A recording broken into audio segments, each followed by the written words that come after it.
Telecoi, Fee Jamieson-Folland, helping you live the life you love. So today is all about 3 healthy heart foods.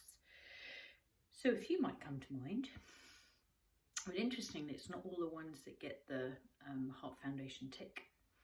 And the ones that are particular favourites of mine are also included on this list. So I'll whiz through 3 that are on the top of my list, and do check the reference, which gives, actually I think it's something like 15 heart healthy foods. So it's worth having a little gander at that. If this is an area of interest to you, someone you know, not only for, oh my gosh, something's a problem now, but also from, and you know, how can I fix it, but also from the perspective of prevention. As you know, I've had this as a key kind of focus throughout my life since I was 21, once my dad died of a big heart attack and he was only 50. So the first one on my list is green tea, and you will have come across this. It's been a bit of a trendy one for a while, but it's particularly good from the antioxidant perspective, and it's been linked with heart health and potential reduction in heart attacks. So that's your green tea, a cup a day, seems to be linked to a positive result.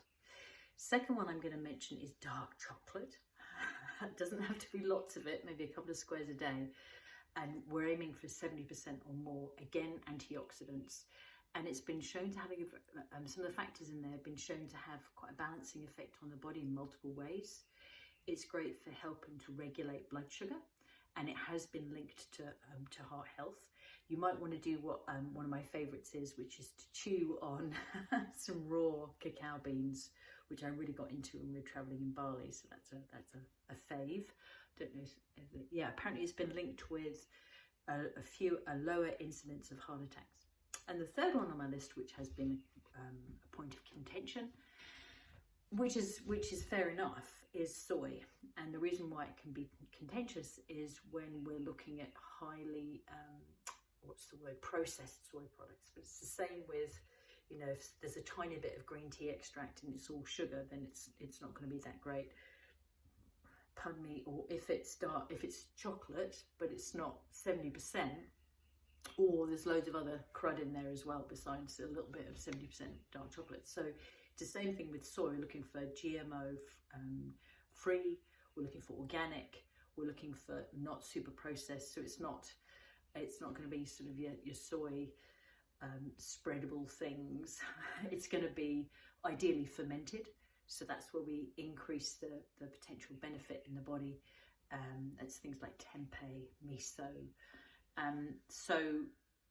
Let me see. They have soy products that are whole soy, have a higher fiber content, and they can be really useful because they're useful replacements for people who are looking for cheeses. Like I say, that's not necessarily ideal, although going for an aged one is good, is better. Things like milk, and again, as low processed as possible is better. For people who are looking for vegetarian options that are sort of meat-like, it can be good, although there's some really viable options out there made from pea protein these days. So check those out. Don't take my word for it. Check out the reference or even do your own research. And looking forward to seeing you on this week's Alive with Fee. Have a goodie. Ciao.